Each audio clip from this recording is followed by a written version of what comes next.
Hello, welcome back to Tab U, everybody. We're back for a second season. First one went very quick, did 12 episodes, and I'm sure you've watched them all. I am back as your host, and today we are joined by Sam Morris from Tab. Do Hello. I introduce myself at this bit? Yes, you do. As Katrina said, I'm Sam Morris from Tab, lending associate, so part of the sales team, focusing on business development and origination. And our special guest today is Adam from JPES Partners. Thank you, Katrina. Nice to be here. Welcome. You're our first special guest from the new season. Excellent. I feel very special. You should. Yeah. So it's the same process as last season, where we've got the top 5 questions that people have been asking, and we'll kick things off with what is Evaluate, Locate. It's a data-driven index, so don't tune out too quickly. But it tells you everything you need to know about a location in the UK. Is it going forwards? Is it going backwards? And what kind of place is it? And what would you say it's especially for? So is it for the property market? Is it for everything? I suppose if you are an investor or a lender, perhaps, or if you've already got a portfolio of properties you own or you're interested in, or sites you're interested in, kinds of places that have worked for you in the past, or maybe you're in the middle of a deal and you just need a bit of an information advantage on what's happening in the location around a property right now. So I'm jumping straight in with my first. Go on, Sam. This is a product that the company you work for offer amongst other products. Yeah, well, we work with some massive investment firms, property firms, and so on the financial side and on the pure property side as well. And we do marketing consulting. But what we've developed over the last 2-3 years to help this conversation around location in the UK is Evaluate, Locate. So it's a sort of a product that goes alongside sort of the service that we offer clients. Yeah. Got it. And the information that you guys are using, where's it drawn from? Because presumably, it's going to be from all kinds of places. Yeah, it is all from all kinds of sources. Yeah. So I think the thing is that a lot of people ask that question first of all. You can talk about what you'd use it for. Yeah. It all comes from completely solid, pre-verified sources. It's not some kind of survey. Like people talk about data and research sometimes, and they've done some 8 out of 10 cat survey. That can be really helpful, but it's not what we do. We look at sort of hard data from the likes of Companies House and ONS and stuff. But we're looking at the model outputs 96 different metrics, and that's for 2,800 postal districts. So we're in NW7, right? So we're giving away the secret. We're giving away secret location. Sorry, everyone be swarming photographs for you two on the way out. Yeah, but we're in NW7 in London. Surprise, and so that's one of 2,816 locations on the first half of the postcode in the UK that we cover. 96 outputs. Where does it all come from? Well, originally it's all public sources. But if you're looking at, say, the number of finance companies, property companies in NW7, you could go away and find that out. Or you could have software that gives it to you at your fingertips right now. That's very interesting. We might need to use this. Well, yeah, that's a commercial conversation we'll do off air. Sam. Yes. But no, it's obviously been a lot of work to do that. And what we wanted to do is do the kind of work that you could kind of go and pay a consultant to do, but in a really easily repeatable sort of software style way, so that you'd have something you could press a button, get a report. And how's it kind of visualized? Is it on a platform you log in? Yeah, well, sort of the beta version of this is we're going to have like an interactive, and it's quite fun to have a map and sort of fly around the map, and it's almost like a game. You could really get into it. You click on location, it will tell you whether that bit is what's happening in NW7 in January 2020. So we have that, and that's sort of like our internal version for now. We will be rolling that out, and we've also already got like single location reports, multiple location reports. So you say, okay, tell me about NW7 or I don't know, CF3 or wherever it might be. And this is the whole UK, by the way. So we do Scotland, Wales, Northern Ireland. So you can pick your location and you'll get a page of A4 type report that will tell you index rating compared to the rest of the country, how that's changing, which is quite important, and then all the different metrics beneath that. But we're looking at different ways you can visualize it, compare things, and people want to know is something more or less than the average as well. It's good with benchmarks. So, I didn't know. This is really fascinating. There are other softwares and products on the market that offer not necessarily exactly this, because this sounds far more in depth, and the data that you've got is, as you say, drawn from all kinds of different solid sources. But in terms of using the software, is there sort of an ordnance survey thrown over a map where you can select individual titles and pull the information on specific sites, for example? Well, we haven't looked. It's a couple of questions there. So we haven't looked to try and replicate property data, right? Because there are lots of companies that do that.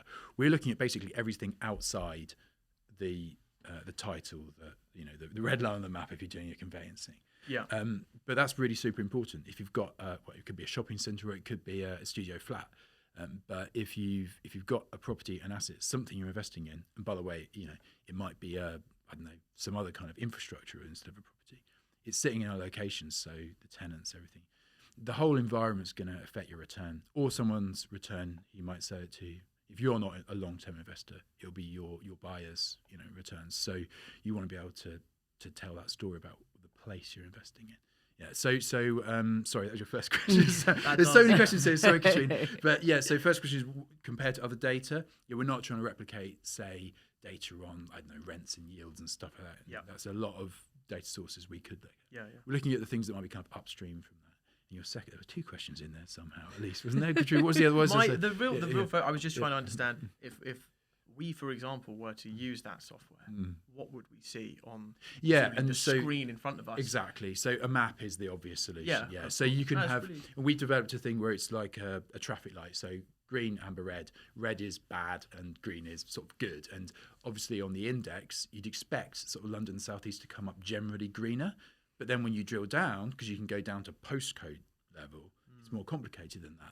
And then you go to places outside the obvious prosperous places, you get some green as well. So if you look at the northwest, South Manchester, sort of footballer land comes up, better than some parts of other parts of sort of like Manchester, Liverpool, Merseyside. So it's you get surprising results, and that's a really interesting part too. And a map. That's the cool thing. That's what I wanted to know. A map. Katrina, what's your next question? Well, I'm going to go on to the next question of today, which kind of is more around the property investment side of things, and generally what is locational analysis. Yeah. And, let's think of kind of why would property developers use this? Why would investors use it? If you're buying a property, you're buying an asset that you could sell at some point. You're maybe buying an income, right? Now, ultimately, the sale price probably is going to be loosely connected to the income. And where's that income coming from? A tenant of some sort, usually. So if you're buying an office, you want to know how many businesses are in that location. Now, it might not be that every business that's local there is going to be your tenant, but if the business population in that town or that postcode is shrinking, you maybe want to know that. Or if it's really, really soaring in the next town down the road or the next postcode around London, maybe you're looking at NWA instead of NW7. And there'll be subtle differences. So basically, I think for a long time, and talking to colleagues, when we started developing this, we realised that for a long time people have spent millions and billions really across the industry investing in understanding within that title deed, what's going on to the property. People will spend thousands on reports to work out whether there's damp in the wall over there, but they won't look just beyond the wall to realise that the high street's emptying out. So there's some companies that go around and sort of pay people to walk up and down the high street. That's one way of doing it. And what we've decided is to look at a slightly broader frame of reference than that. Sort of like if you really zoomed in on that map that Sam mentioned, then probably the most sensible pixel sort of size would be about a postcode district, because you're looking at maybe a few square kilometres. You're not looking just at that street, and you're not looking at, say, the whole of the east of England, but you're looking at that postal district. And that's a nice kind of geography, because that's sort of like your little catchment area.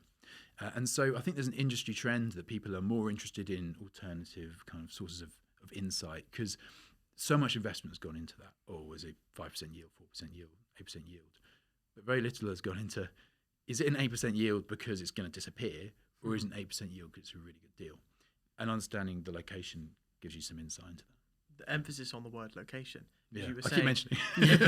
but that is the point of the software. It's sunk in now that, as you said, people will spend thousands of pounds getting reports and surveys and damp reports and whatnot, understanding the property. But it always goes back to those three really important words, which everyone seems to talk about no matter the deal, and it's location, location, location. Yeah, and location reports. I mean, we work with some sort of institutional investors in property. You know, people doing like build to rent investments and stuff like that, and they'll be putting pension scheme money in, and then somebody will present to like a really big investment committee like a report, and it says, oh yeah, we've looked at every inch of the walls and checked for damp, and we've done this and we've done that. We looked at the title deeds back to 1408 or something.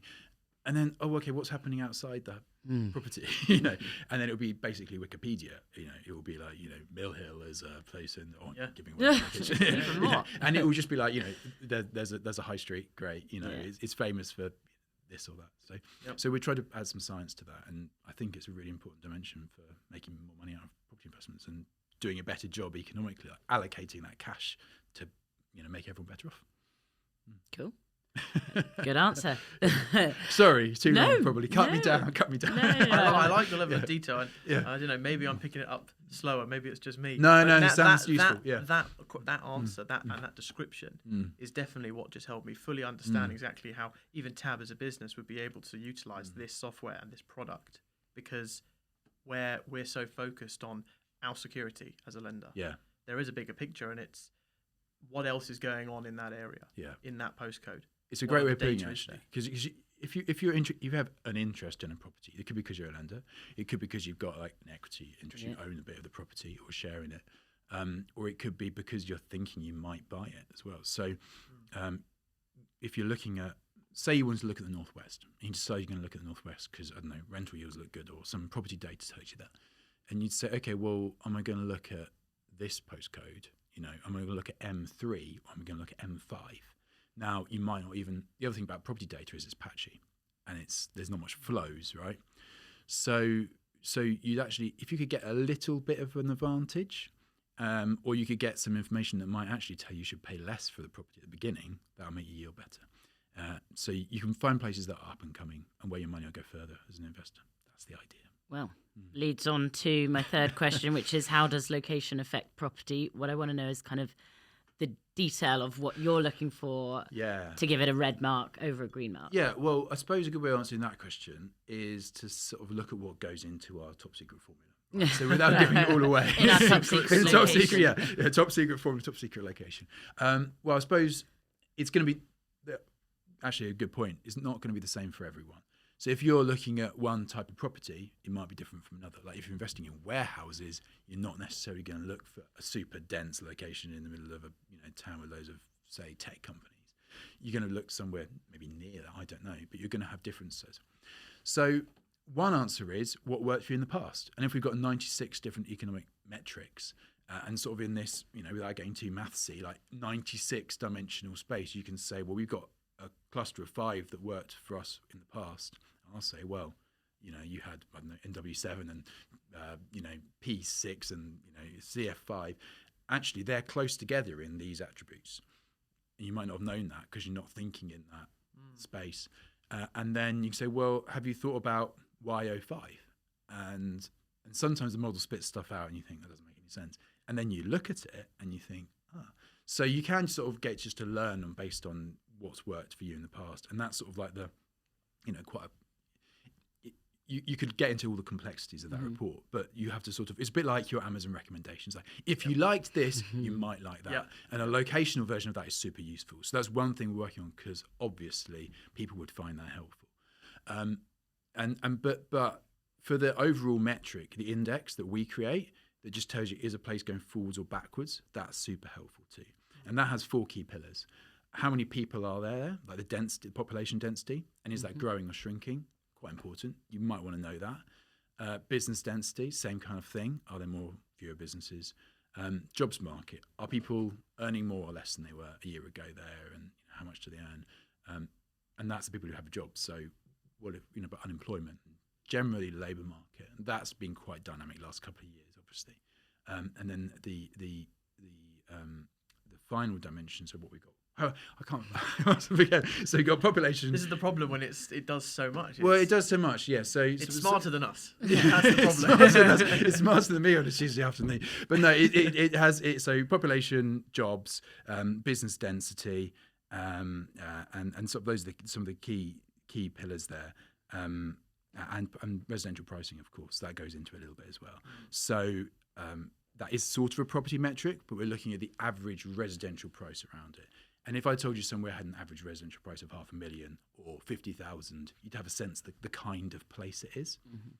So those 4 key pillars are what goes into our index. But as I say, you could spend a while looking at what works for a particular investment strategy. My 4th question: what other factors can impact property value? I'm going to give away our location again. So imagine there was a Gale's Bakery just outside, right? And suddenly you saw that in that location, unemployment was soaring. Well, for an upmarket bakery chain, and say they had 3 stores in that one postcode area, it might not be good news. Or maybe earnings, but maybe earnings were going up. On their own, that might be confusing, but maybe earnings are going up because, unfortunately, this is what happened in the pandemic in a lot of places. People who earn less lost their jobs. So you need all the different metrics sometimes. But the labour market and how much the average local person has to spend is quite important if you're looking at retail. Or if resi price is going backwards. Like if the average price of a home in that area is falling by 10% a year, especially recently when across the country it's going up by 10, 20, you'd want to know about that. I think some of the key things that are going to affect, like out of our sort of like long menu, a la carte of economic stats, right? You're going to want to know about, depending on the kind of investor you are, you're going to want to know about residential pricing, unemployment, business density, population. Kind of the ones I meant to say. There's a reason we put them into the EVI. We call it the Evaluate Locate Vitality Index, or just the Economic Vitality Index.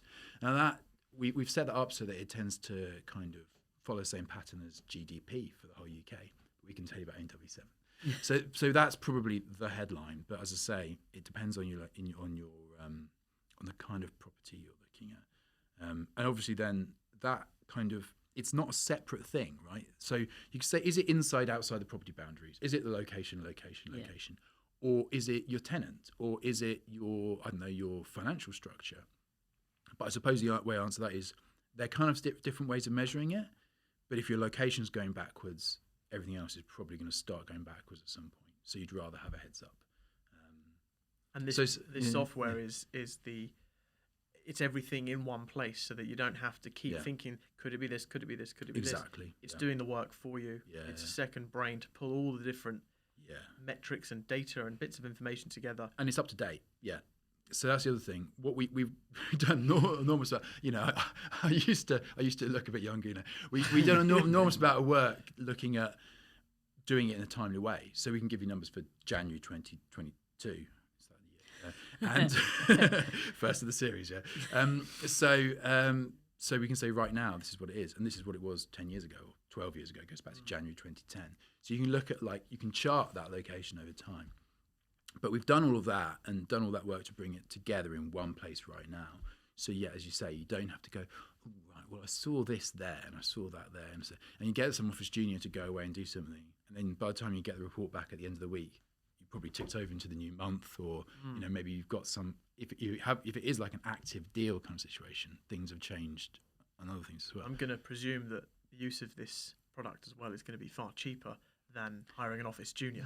Well, when someone walks in and say, I want the classic example of, I don't know what weird analogy am I going to use here, but if you wanted to drive to Manchester, well, you could go away and you could find some wheels, and you could or you could I could sell you a car or a train ticket or something, or it's sort of like, how useful is a pencil to you versus a bit of tree and some rock and raw rubber and something, So I think it's this sort of argument that if you have someone who's already made the machine, you can sort of turn the handle. That's super valuable. Obviously, we have to charge for that because it's been a big investment. But it works out cheaper than sending off like a team of 3 or 4 consultants, and they'd have to be people who understood the stats to go and do that. So, to answer a question you might have had earlier of, can I do it myself? I would probably unlikely. Well, the answer is maybe. I think to be polite to anyone, I'm sure, of course, you could, and people do, and this is what's been going on for a long time. But can you do it yourself quickly? repeatably and comparably consistently. That's the other thing. So for all the stats in the model that we have, we compare it to the whole UK. So every single time you're getting that report, you're not just getting a report on NW7 or CF3 or whatever place you're interested in.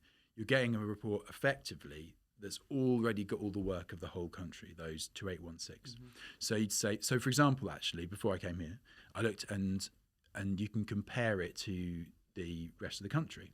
So all that work's done as well. So for example, I think NW7 unemployment is kind of okay. Earnings are well above average. We're in North London here. Can't remember the exact mix of businesses, but I knew that there were more property and finance businesses than average, so it makes sense, yeah. What else do I just ran the report this morning, because I thought, okay, well, that's practical, isn't it? Yeah. So I think that makes sense. And obviously, being in London here, we're in Greater London, resi prices are way above average, so you're talking, sort of high towards $1 million on average versus the 260 something thousand for the whole UK. So if you knew nothing about NW7, you'd have a sense of it before you got there. So sometimes the competitor is, driving there and having a look at it. But we're comparing it every single time we run a report with the whole country. So you could do it yourself for NW7. Could you do it for everywhere else at the same time, consistent, comparable, up to date, and then compare it?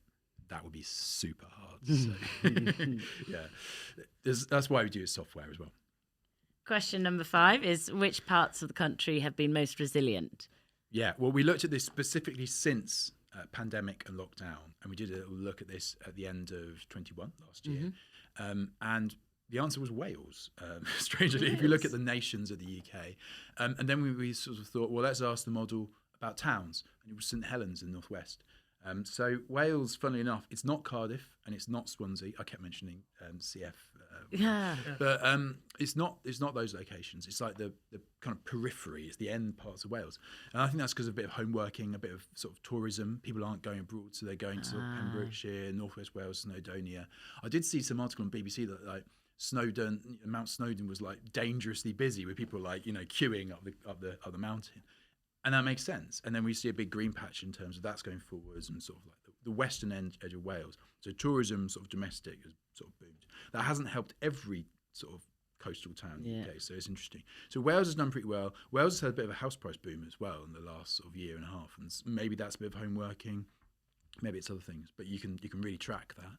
And then but then when you look in terms of, okay, tell me about towns, not far away from that in North Wales, but it was St Helens in Northwest. Done really well, and we thought, well, why is that? And it's home to Pilkington Glass, weirdly enough. So it's where most of the UK's glass comes from. So all sheet glass, but also as well as that sort of industrial past, they're investing in hotels and residential properties. Glass hotels. Maybe it's sort of like a sort of super clever kind of scheme. But so as a local area, they've had this sort of 5-10 year old investment.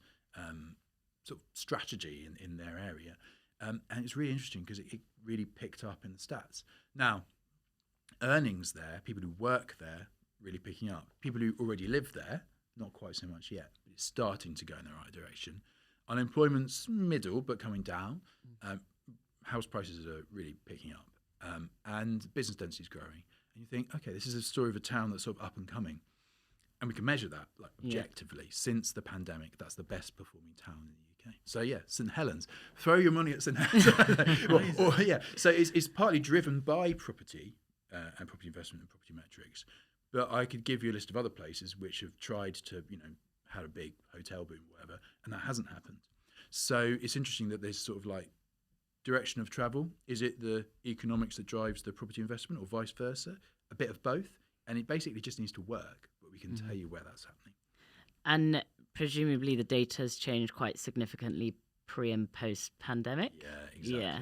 So as I say, we've got like a traffic light system for the whole country. So you can say, well, the middle of London's more prosperous than the middle of nowhere in, I don't know, the Pennines. Makes sense. So some of the greens and reds, it's sort of intuitive, although there's some surprises. Then when you start looking at like the yearly trend of that, and you map that green to red, it gets really interesting. This is where the momentum is. And then we did it, so as I say, we did green to red since March 2020. And yeah, I mean, actually the middle of a lot of towns has really struggled. I mean, if you look at central London, it really just lit up red during the pandemic because Yeah. it makes sense. There was no one walking around the shops. There's no one on Oxford Street. Now that sort of picked that trend up quite quickly. Now, if you start looking at official stats, even some of our own data sources, you just don't get that because you're waiting 18 months for the official version. So that's why the kind of the clever stats and machine learning stuff in the model is super important. So yeah, we've sort of tested the responsiveness of it there. So yeah, where's doing well? Not the middle of cities, but actually London's a great example where because it's just big, you can see a little sort of like a ring of the sort of commuter belts, which did do reasonably well. Were there any particular results that came up that you were really surprised by? Yeah, as I say, St Helens was a bit of a surprise. That was at the top. I wouldn't have thought, okay, right, yeah, definitely St Helens. We're expecting that to be, oh, look, there it is. That's not. And Wales, I suppose, if we're looking at resilience, yeah, it sort of made sense. And then we started to look at so you say Wales, and as I say, then we drilled down to which actual postcodes were driving that for Wales. You could start to tell a story. So those two examples, really, they were surprises. If you look at Glasgow's an interesting example. Glasgow's got some real mixture of neighbourhoods down to a really like street by street level. In the centre of Glasgow, bright green since pandemic, but then just practically a few postcodes away, like the eastern end of Glasgow and south side Glasgow, not looking so great. Some posh roads in south side Glasgow, but there's also some real deprivation. So that was a great example of why you have to have all the different ingredients, otherwise you haven't got your cake of your economic vitality index. Like you can have more businesses, but if unemployment's still soaring, that area's still got some troubles. And what's going on just next door? So, by the way, I talked about like a single location report. Yeah. But you could also then sort of dial up the catchment area because that might be more important. Is there a way that kind of governments or councils or whatever could use this as a place to kind of figure out where best to place their investment and improve areas? I think, this is obviously links to levelling up and stuff. Yeah. We've talked to investors about that. And I think if the government's looking to level places up, then, the government have their own stats and objective stats about that. And they've probably got other sort of, quite rightly, maybe like social things that they want to level up, not just the economy, but that's going to be a large part of it.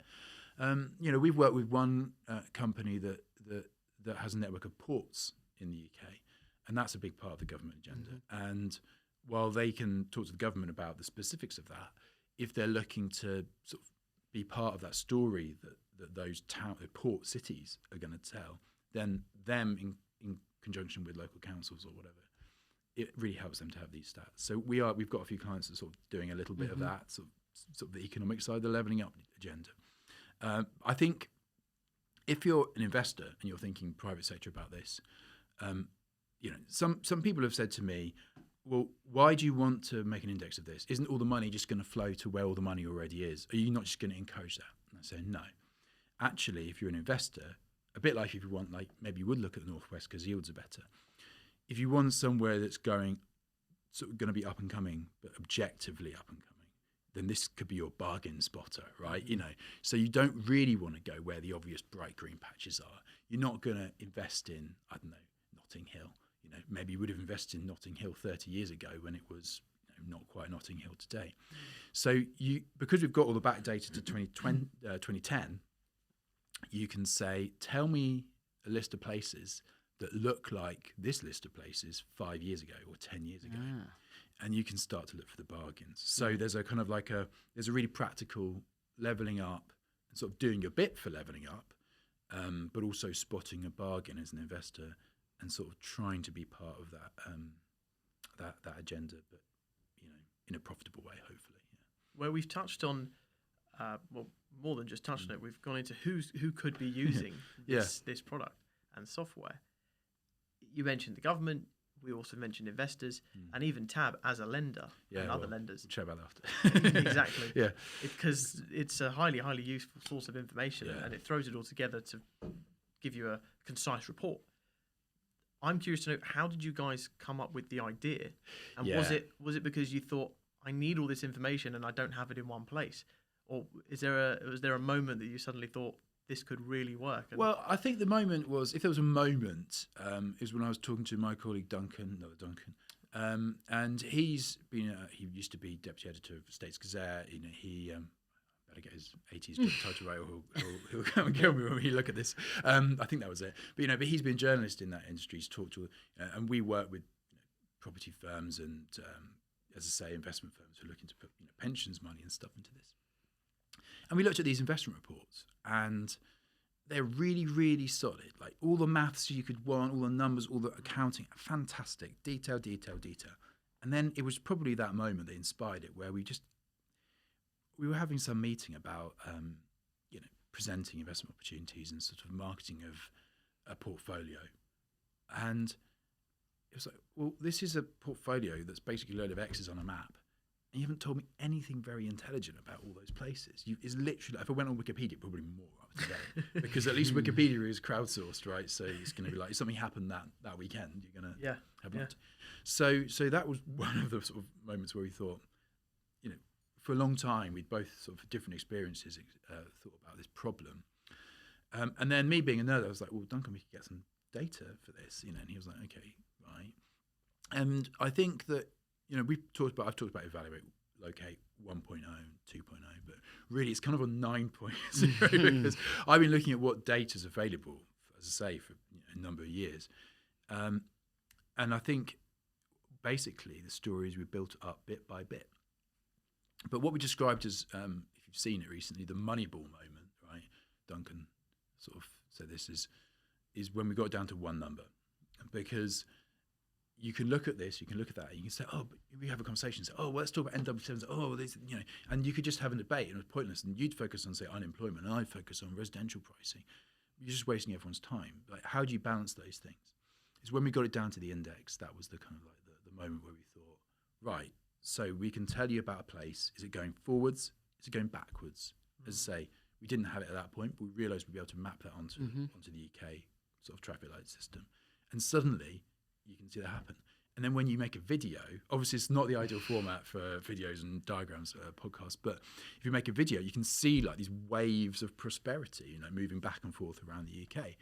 And obviously that's super cool, but it's also super practical. So there's a few moments where we realised there's a gap, where we realised it was possible. We got it down to one number. And then I think we can do the visualizations, and that was only really the last 6 months, a year. We've really got on top of that. Suddenly, this stuff that was in my head, so you can actually see it, and that's a really satisfying moment. Yeah. Wow. Cool. That's really, really interesting. Yeah. So obviously, it feels like a bit of a curiosity project, and it has been for a while, and a bit of a passion project for me. But I think, if you're bonkers enough to have put all that effort into it, you create something quite unique, and that's what we've got now. And I think there is a real practical use. So if you're a lender, if you're a investor, or if you're a developer, if you want to, if you've got any, or even if it's just anyone who's interested in, practically interested, should I invest here or here or here, this town or that town, then it's really helpful. Or if you've got investors from overseas, they don't know the difference between Sheffield and Slough. Like most people here don't. Most people in Sheffield or Slough don't, to be fair. So I think if you've got investors from just other parts of the UK or internationally, super helpful to be able to give them a report and say, this is Sheffield. Mm-hmm. Cool. Any more questions? Nothing from me, because this is my opportunity to learn about everything that you guys are doing. I came in here not knowing a single thing, and now I feel I've got a really clear image as to everything that your software does, what it can offer. And I'll say it again, how I think we could use it as well. Oh, super interesting. There you go. Yeah, there you go. That is the purpose of Tab U. Yeah, so well, I'm fantastic. glad I can help at least one person and all of you. Yeah. Well, thanks for having me on. It's been really, really interesting. Thanks, Adam. Thanks, Sam. And before we go, where can we find you? Well, if you look online for Evaluate Locate, then it should come up, or search for JPES Partners. But maybe we put a link in the description. I will put it in the show notes. Some sort of commercial plug somewhere would be really helpful. But that's thanks perfect. again. Yeah. No, you're welcome. Thank you. Thanks, everyone, for listening. Don't forget to like, subscribe, and share. And I will see you next time. That's been Tab U. Bye.